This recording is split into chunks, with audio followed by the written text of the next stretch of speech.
Welcome to our latest and last episode. So great you could join us through this series. Hope it's been of some use and encouragement. Remember, not trying to be original, just trying to be helpful. My name's James. All the usual intros and stuff, go back to the first video or check in the description. But it's great to have you with us as we've been tracking through thinking about what it means to be the church, to be a community of faith in a secular age, particularly thinking through it in the context of the modern West. And today, as we go through our last episode, we're picking up again the second of two core truths that I think are intrinsic to the church being the true church, the church being as Jesus intended it to be, as his body, as participants in his ministry and work, connected to him and connected to one another. The first of those, the fact that the church is a supernatural community, we looked over a couple of episodes. And then last episode and today, we're exploring what it means that the church is embodied, that the church has a physical presence. And in fact, in the gathering together, in the meeting together with one another, we commune, we exchange presence. And as we jump into that today, I wanted to just reflect a little bit on the idea of embodiment as an outworking of koinonia. Koinonia is a Greek word. It's found in the New Testament. It's found in other ancient Greek literature. And it's most often translated as fellowship or partnership or belonging. There's a couple of places in Acts, there's numerous places in the Bible it's used, but in Acts chapter 2:42, we read that the earliest disciples, they devoted themselves to the apostles' teaching, that is the teaching of the original 12 who were with Jesus, and fellowship, that is koinonia. They devoted themselves to koinonia, to fellowship. In verse 44, we read all the believers were together and they had everything in common. They had everything in koinos. They had everything in common. They were sharing. They were in partnership. So what does it mean for the church to be in fellowship? What does it mean for the church to be koinonia, to be in partnership, to share with one another? How does that connect with this truth of embodiment? And how does that help us dissolve the false separation that our culture makes between the natural and the supernatural, between the rational and the objective, and the supernatural that's out there and distant? Well, one of the ways I think it does it is by demonstrating a counter-cultural unity. Unity, we know, is something that is really important in the context of community, in the context of any sporting club or workplace or gathering.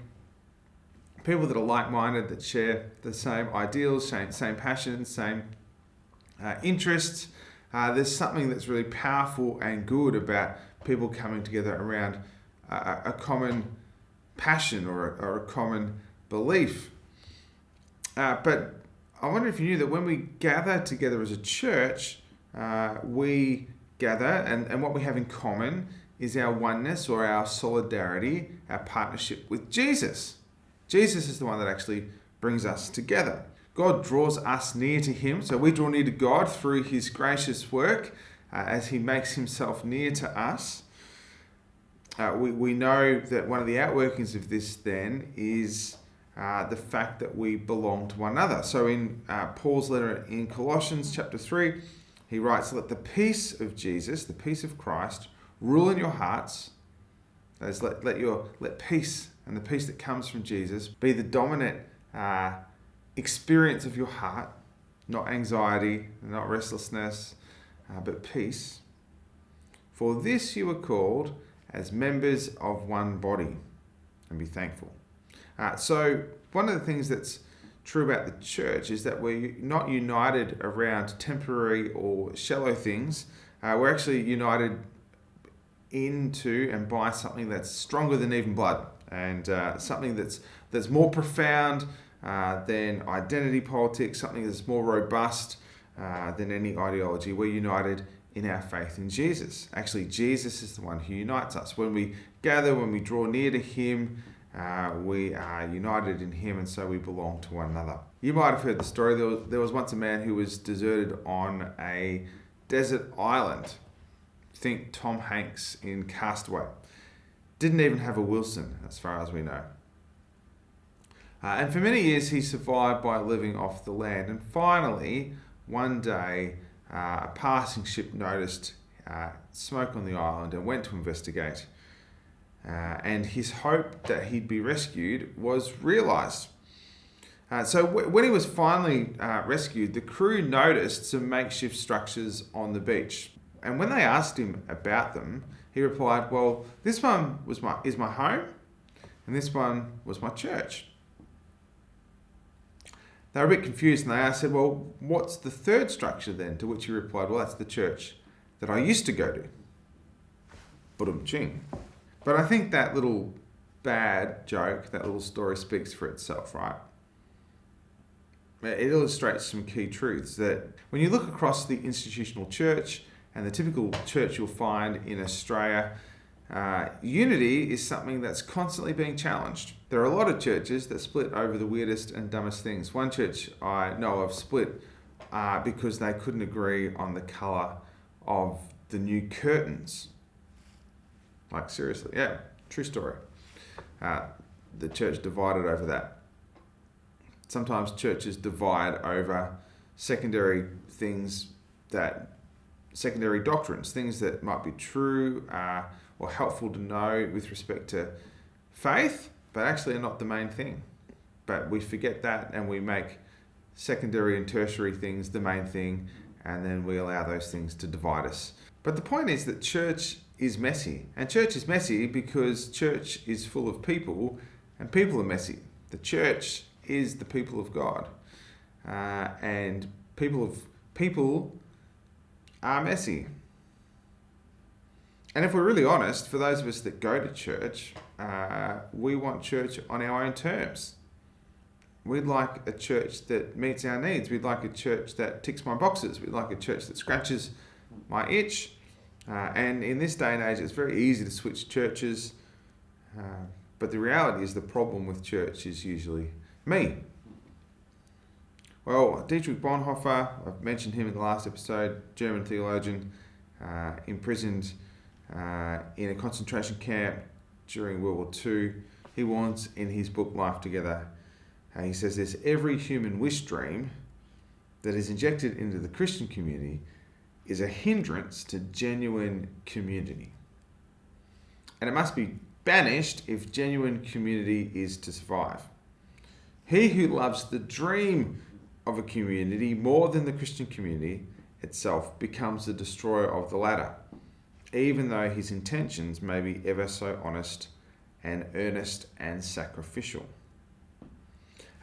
His point being, we all have a wish dream. We all have a personal preference of how we think church should be. I wish there were more people that looked like me. I wish there were more people my age. I wish there were more single people. I wish there were more kids. I wish we would meet in a different building. I wish we sang more hymns. I wish. One of the churches that I attended, one of their big buzzwords was community. We want more community. In fact, they would say to me, your job is to give us more community. And when I unpacked over time what they meant by that, what they meant by community was something that will meet my social needs. That was their definition, their functional working definition of community. And I'm like, sorry to disappoint. That's not the kind of community we're aiming at. Despite all the personal inconveniences, the discomforts, the disappointments, the frustrations, all those different elements, we are challenged, I think, through the Bible to prioritize and safeguard our embodied gathering together. I think I said enough last episode about the fact that although I think it's good to gather on a Sunday as part of our ongoing sort of cultural tradition of gathering for church on a Sunday, that I think church is more than that, and I recognise this for some people that's too painful, too traumatic, too difficult to do. The real point is gathering together as people of faith to worship God, to be encouraged, and the context of that can change. And I think you should rest easy in that. I think there's something good about gathering together. The main point is, as people that belong to Jesus, we belong to one another, and so we show up, we exchange presence, we're embodied in our faith, in our gathering together. And if it's working well, right, and I know there's seasons of challenge, but if it's working well, the benefits of gathering together far outweigh the benefits of not gathering together. Charles Spurgeon, Baptist preacher, once warned that Satan always hates Christian fellowship, Christian koinonia, Christian partnership. It's in his policy to keep Christians apart. Anything which can divide saints from one another, he delights in. He attaches more importance to godly fellowship than we do. It's interesting, right? Because the point of Spurgeon's comment is to highlight the truth that the body of Christ is the body of Christ by virtue of our being in partnership together. We are united together as an outworking of our being united in Jesus, belonging to Him. And that needs to have a physical expression because we're physical creatures. Here's why I think gathering together is important, right? It keeps me from reducing my experience of church to my own personal preference. We mentioned that before, my personal preference around forms of worship, or the fact that there are people, I'd like to go to a place where there's more people like me. And it's worth thinking through. If you're someone that goes to church, if you're someone that gathers in community with other people who have faith in Jesus, it's worth asking the question, who are the people that bug you? Right? Who are the people that you attempted to avoid? It's worth thinking through that. And if there's no one there that bugs you, if there's no one there you attempted to avoid, right, that in some senses raises a question mark.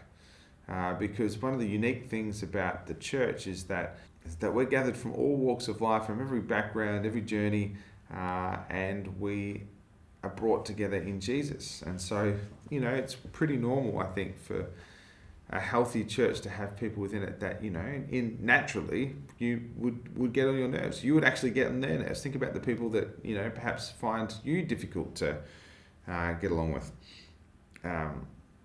But that's actually a good thing, right? There's something about that that's profoundly good if we understand that we belong to Jesus and therefore belong to one another. I think the other thing it does is it helps us to prioritize resolving conflicts, right? Conflict's inevitable. Whenever you get people, you get conflict. And it may be hidden, right? It might be people who are conflict avoiders, and so it becomes very passive aggressive or very under the surface. But whenever you get people, you get tension. Whenever you get tension, you'll get some sort of conflict. And so being people who understand the importance of being in partnership and being embodied and gathering together means that you'll prioritize resolving those conflicts when they emerge. Because there's nothing that can come between us that's greater than the treasure that we share in the good news of Jesus and His grace towards us and His love towards us. There's nothing greater than that. So we're not going to let anything come between us in that. So it's worth asking the question, who is it in your gathering of faith? Who is it in your community of faith, your church, that perhaps you need to forgive? Who is it of whom do you need to ask forgiveness, that you need to apologize to? And of course that takes humility. It's a humbling of ourselves, but we do that because we understand that this partnership we have that comes out of our faith and trust in Jesus is far more precious.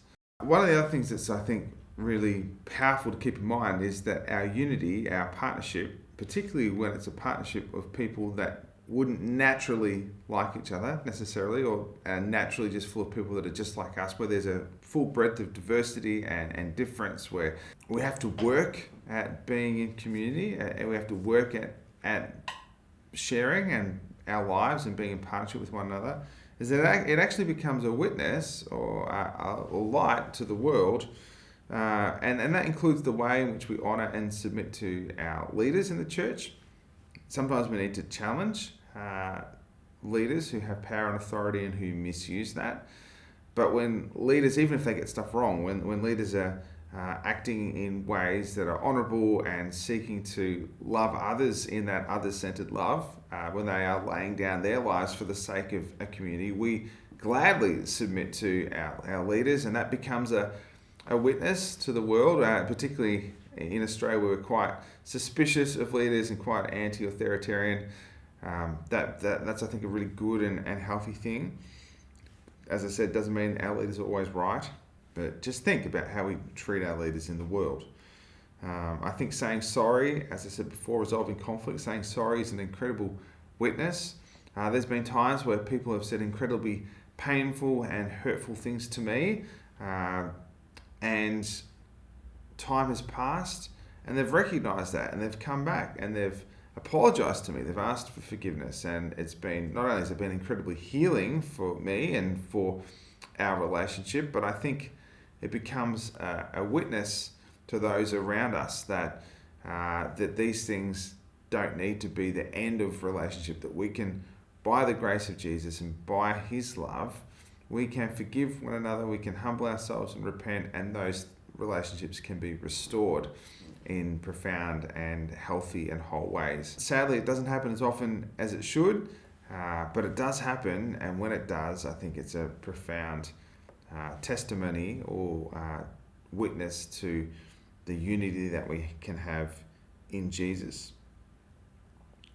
I think sometimes too, in community, people leave. That can be a painful thing, but loving people as they leave becomes another way of demonstrating the powerful fellowship or partnership that we have in belonging to Jesus. That yet we belong to one another because we belong to Jesus, and even as people leave, we can then love them and send them out in a way that honours them. It's probably worth the caveat too that often when people leave, they leave on the basis of it being something that they don't like, right? Again, my particular preference wasn't met, my needs weren't met, I wasn't being fed or whatever it might be, and so people leave on that basis. And honestly, sometimes people dress it up to sound spiritual, but fundamentally, people in those moments are still living out of this pain, pleasure, secular worldview that we've been talking about. Does it make me feel good? No, it's not ticking my box. It's not meeting my need. Maybe it's painful. It's making me feel uncomfortable. It's not my preference. So I'm going to leave. Sometimes people leave because they didn't get their way. Why? Because getting my way makes me feel good and powerful, and if I feel good, it must be right. In the city that I live in Launceston, sometimes as ministers, that can feel like a revolving door. I've had conversations with ministers over the years about the exchange programs that we have going on in our churches. You send some people to my church, and I'll send some people to your church, and I'll send some people to his church, and they'll send some people to their church, and it just goes round and round. It's like a merry-go-round, and people hop on and hop off at different points. Sometimes people leave the church, go around the merry-go-round, and end up coming back. Not always, but sometimes I think it's because there's just a lack of spiritual maturity. There are good reasons, by the way. There are good reasons to leave a church. We're not going into that now, but there are really good reasons why you might leave a church. But for many people, it's actually about preference. So that's just worth considering. If you get to the point of wanting to leave your church, if you're a part of a church community, there may be some good reasons for that. Just worth sifting through. Am I living out of a pain pleasure worldview here? Is this part of my others-centered, self-sacrificing love?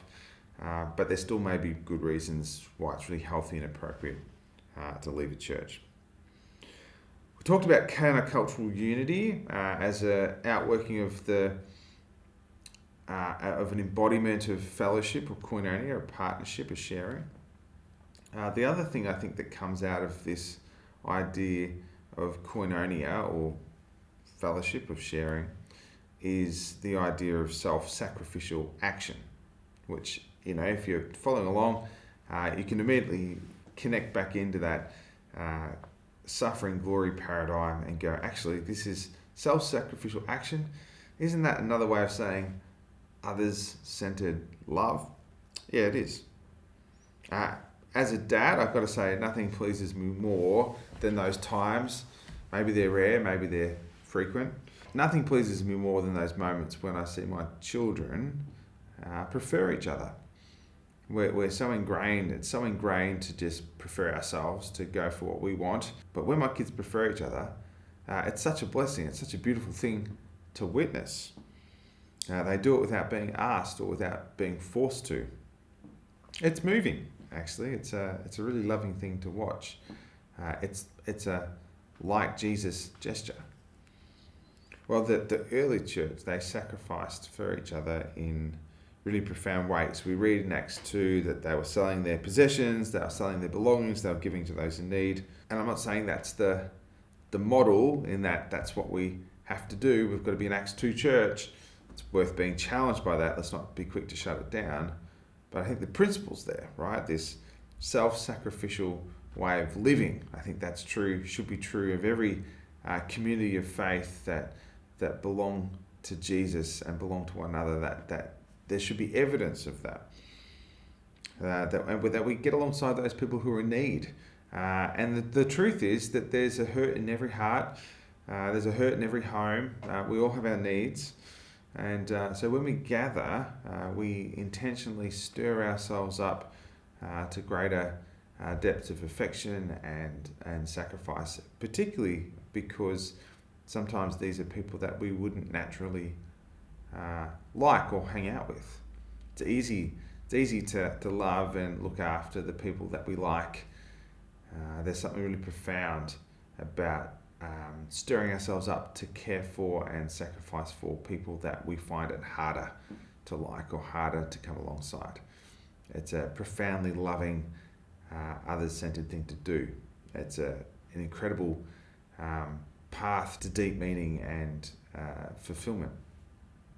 Dane Ortland writes in one of his books, how do we care for a wounded body part? We nurse it, we bandage it, we protect it, we give it time to heal. For the body part isn't just a close friend, it's part of us. All right, this isn't about whether or not you have a close friend that you're caring for. This is about recognizing that you belong to each other. You're a part of the body. He or she, they are part of you and you're a part of them because we share this incredible treasure of the grace of Jesus. We belong to him. Thanks for joining me. It's been good. Can't wait to see you next time.